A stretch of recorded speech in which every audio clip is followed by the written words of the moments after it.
తెలంగాణలో బీజేపీ అధికారం చేపట్టగానే job calendar విడుదల చేస్తామని బీజేపీ ఎంపీ డాక్టర్ లక్ష్మణ్ తెలిపారు. ఇటీవలే టీఎస్పీఎస్సీ ముట్టడి కేసులో అరెస్టైన 16 రోజులు జైల్లో ఉండి విడుదలైన బీజేవైఎం నాయకులు డాక్టర్ లక్ష్మణ్ గృహంలో భేటీ అయ్యారు.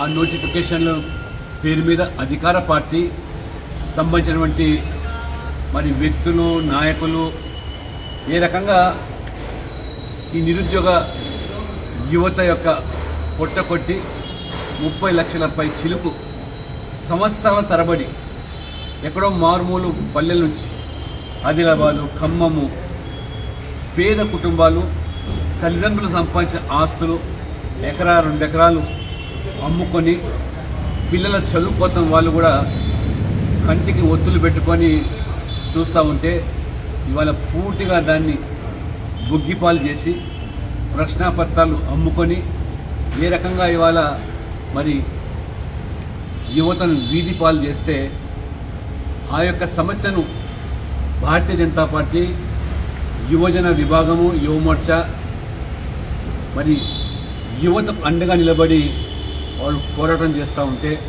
ప్రభుత్వం నిలదీస్తూ ఉంటే వారి మీద అక్రమంగా కేసులు బనాయించి జైలు పాలు చేయడము భానుప్రకాష్ రాష్ట్ర అధ్యక్షుడు యువమోర్చాతో సహా దాదాపు 11 మందిని మరి ఈరోజు అరెస్ట్ చేసి 14 రోజులు జైలు వేసి మీ అణిచివేత చర్యలకు నిర్బంధాలకు బీజేపీ యువత లొంగే ప్రసక్తి లేదు. మీరు భ్రమపోతూ ఉన్నారు. సమ్మెకు పిలుపునిస్తే గృహ నిర్బంధాలు.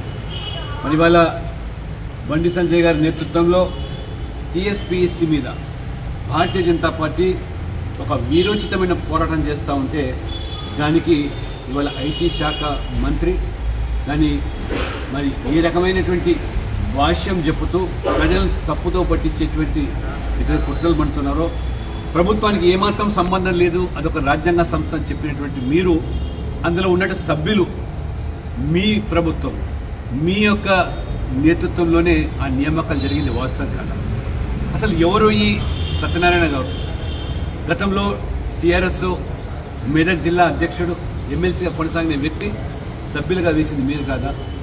ఇవాళ అనేక మంది సభ్యులు నియమించింది మీరైతే మా ప్రమేయం లేదని మాకు సంబంధం లేదని చెప్పే మీరు ఏ రకంగా సభ్యులను చైర్మన్ పిలుచుకొని మాట్లాడే హక్కు మీకున్నది.